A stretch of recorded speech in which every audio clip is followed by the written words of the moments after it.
In the year 468, as the sun bleeds into the Mediterranean, a dying empire stands on the shore and looks out at its last hope.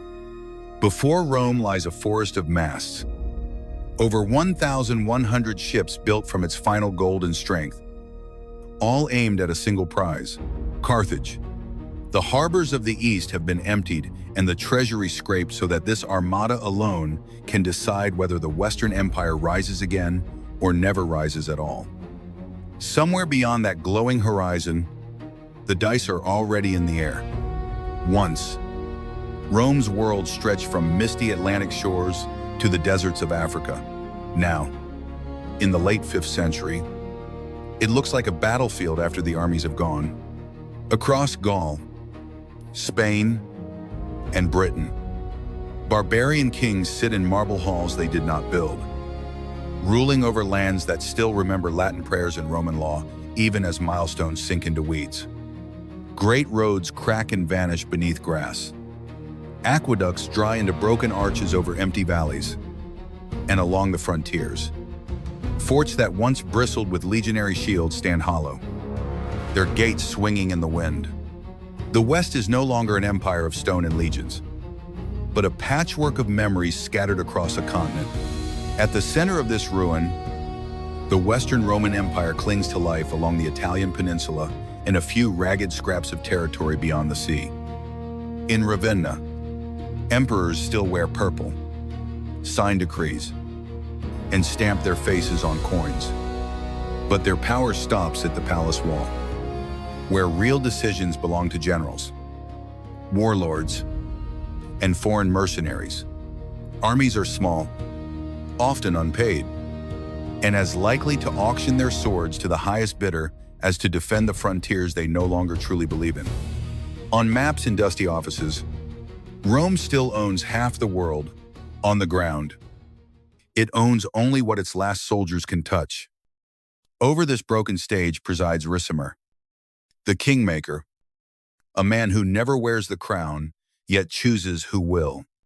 Around him huddle senators and courtiers, men raised on stories of Augustus and Trajan, now reduced to bargaining over tax exemptions and palace rumors. While the horizon darkens, they feel the ground shifting under their sandals. A sense that the system they serve is rotting, but none of them dare say out loud that the empire might truly die on their watch. And so, trapped between pride and terror, they keep the machinery of a ghost empire running, even as the walls creak and distant footsteps of new powers echo at Rome's gates.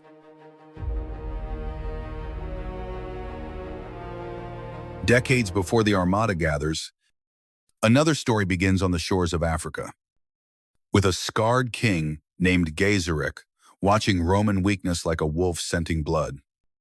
Leading his Vandals across the sea, he seizes the ports and fields of North Africa. And when Carthage falls, it is not a barbarian raid, but a clean, surgical theft of Rome's richest prize. In the harbors, Roman warships are repainted with Vandal colors. Roman docks now load Vandal grain.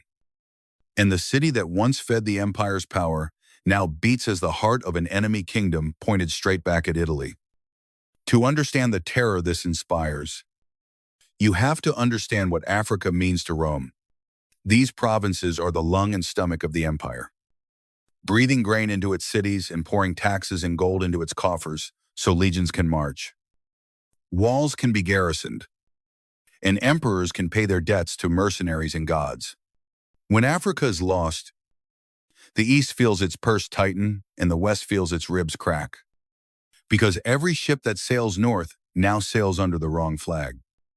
In a world where food, money, and ships are power, Gaiseric has taken all three in a single move. In the year 455, his power makes itself felt at the very center, as Vandal sails appear on the Tiber and Rome itself is stripped in a cold, methodical sack.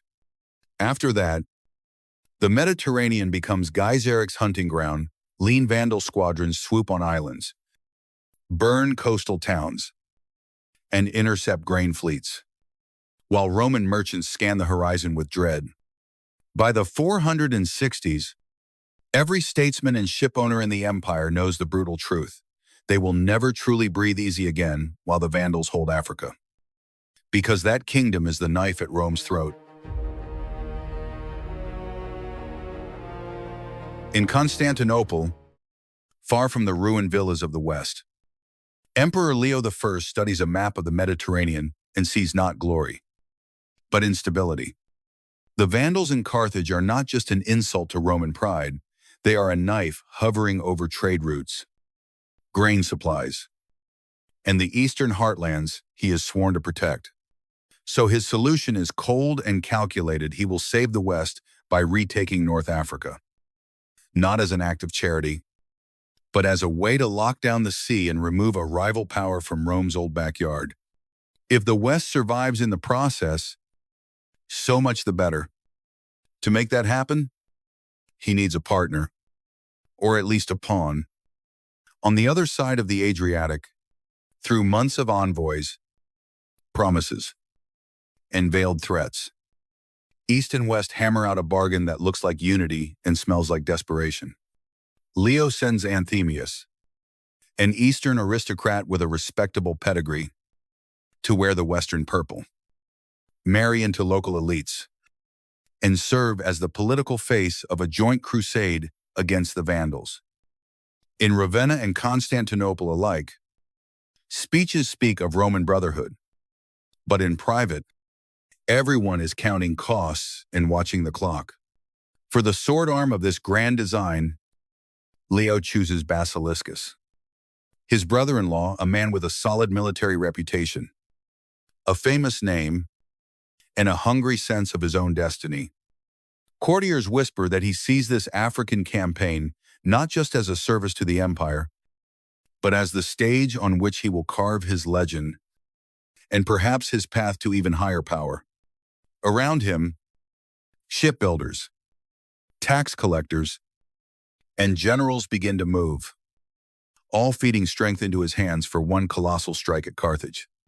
What none of them can admit, at least not aloud, is that this expedition is not just another war, but the last roll of Rome's dice. From Constantinople to Alexandria, the empire's shipyards roar back to life like awakening beasts. Forests that have stood for centuries fall under iron axes, their trunks dragged to the coasts and reborn as keels and masts under a storm of hammers, saws, and shouted orders. Sparks leap from forges where nails and rivets are beaten into shape, while the skeletons of new ships rise in rows. Ribs of fresh-cut timber reaching for the sky. Day and night, the air is thick with tar, smoke, and the smell of sweat. As thousands of laborers turn the last trees of the empire into war. Behind this noise and motion stands another kind of army, one armed not with swords, but with ledgers and seals. Tax collectors fan out through the cities and villages, knocking on the doors of weary citizens who have already given more than they can spare, demanding coin, grain, and labor in the name of saving Rome.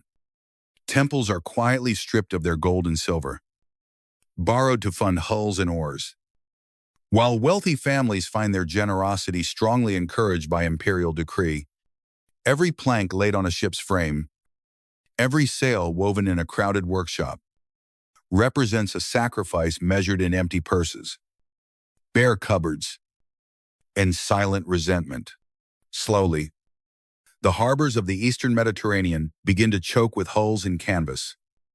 War galleys with sharp rams and ranks of oars sit alongside lumbering transports and supply ships, until more than 1,100 vessels crowd the waters, crewed by tens of thousands of sailors, soldiers, and support staff drawn from every corner of the empire. From the quays, onlookers watch this forest of masts with a mixture of awe and dread, knowing that they are seeing something no generation before them has ever witnessed and no generation after them will see again. Because beneath the banners and fanfare lies a simple, terrifying truth. This single fleet is built not just with Rome's remaining wealth, but with Rome's future. All of it pushed out onto the water in one colossal bet.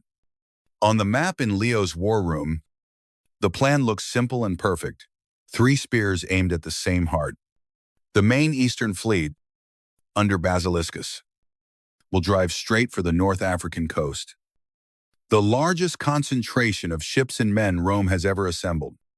To the west, Marcellinus will strike from Sicily and Sardinia, seizing islands and bases to hem the Vandals in and cut their lines of movement.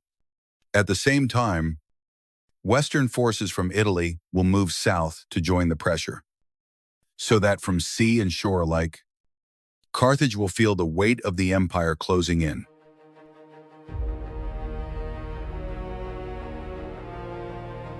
On the water, that tidy strategy turns into motion, a rolling montage of sails, banners, and marching feet.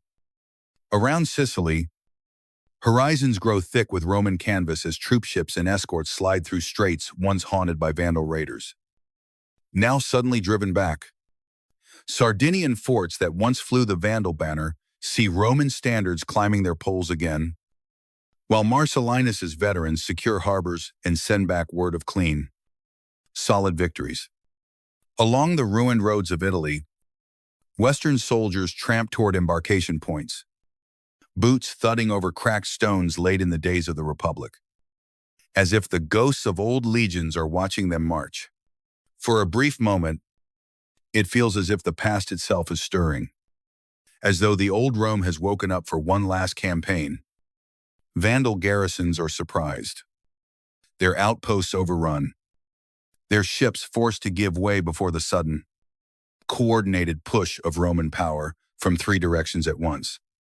Then Basiliscus's colossal armada rounds the African coast and drops anchor off Cape Bon, so close to Carthage that its towers might as well be within reach of a strong swimmer. From the decks of those ships, with numbers, wind, and momentum all on their side, it is easy to believe the war is already won because on parchment and in speeches, plans like this never fail. On the shore beyond Carthage, an old king watches the horizon and knows what the Romans do not.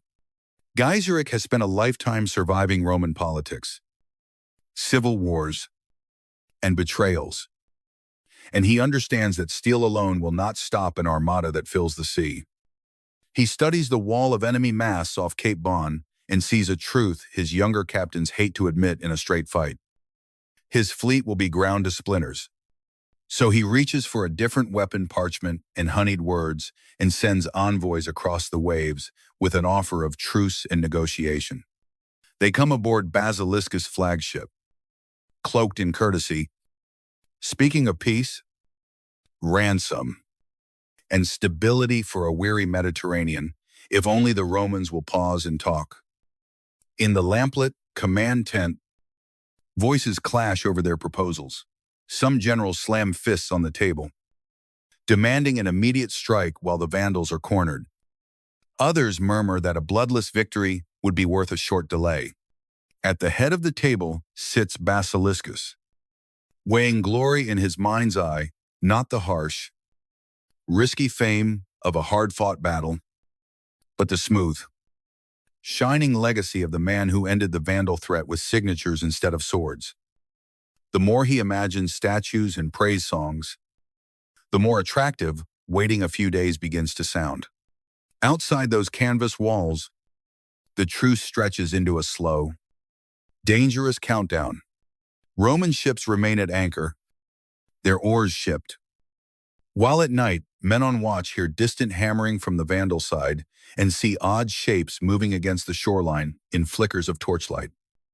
Now and then, small enemy vessels slip in and out of harbors, their patterns strange enough to raise questions that are never pressed too hard. On deck, officers reassure their crews that these are the last. Nervous twitches of a beaten enemy, while Gaiseric quietly sharpens his plan with every hour the Romans gift him, turning the waters off Cape Bon from a battlefield into a trap disguised as a diplomatic table. Night falls heavy and breathless over Cape Bon. draping the Roman armada in a cloak of warm, windless darkness. The sea is black glass, broken only by the silhouettes of masts swaying gently, a man-made forest rooted in water and iron anchors.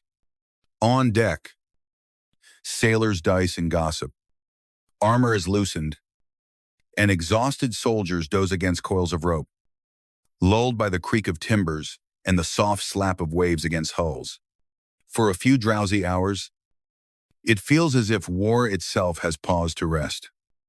Then, somewhere out in the dark, the wind turns. A faint breeze rises from the Vandal side of the bay, carrying with it the sour bite of pitch and something else smoke.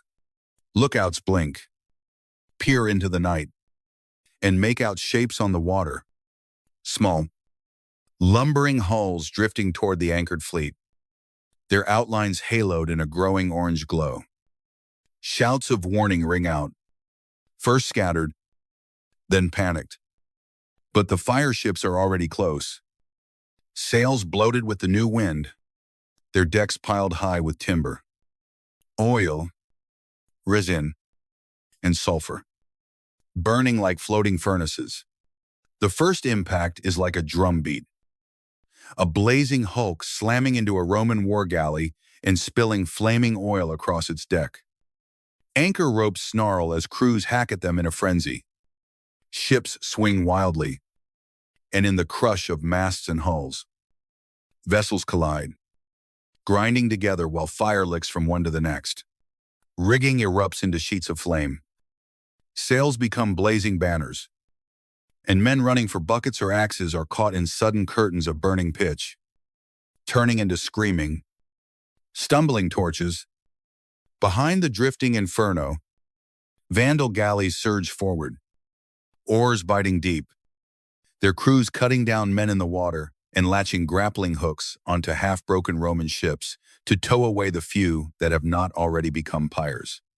On the flagship, Basiliscus lurches between orders, cut anchors, hold formation, advance, to retreat each command, tripping over the last until they cancel one another out, leaving sections of the fleet trapped against rocks, shoals, and each other. All around, the night becomes a single, roaring thing. The crack of splitting beams, the hiss of seawater on hot metal, the endless chorus of human voices raised in terror. Hours later, when the flames finally gutter and the wind slackens, a sickly gray dawn creeps over Cape Bon. The sea is no longer glass but a graveyard, carpeted with charred timbers, broken masts, and the floating bodies of men who once believed they were the heirs of an eternal empire. And in that quiet, smoking water lies the wreckage of Rome's last great hope. Dawn spills a cold light over Cape Bon, and the sea that glittered with Roman sails now smolders under a veil of smoke.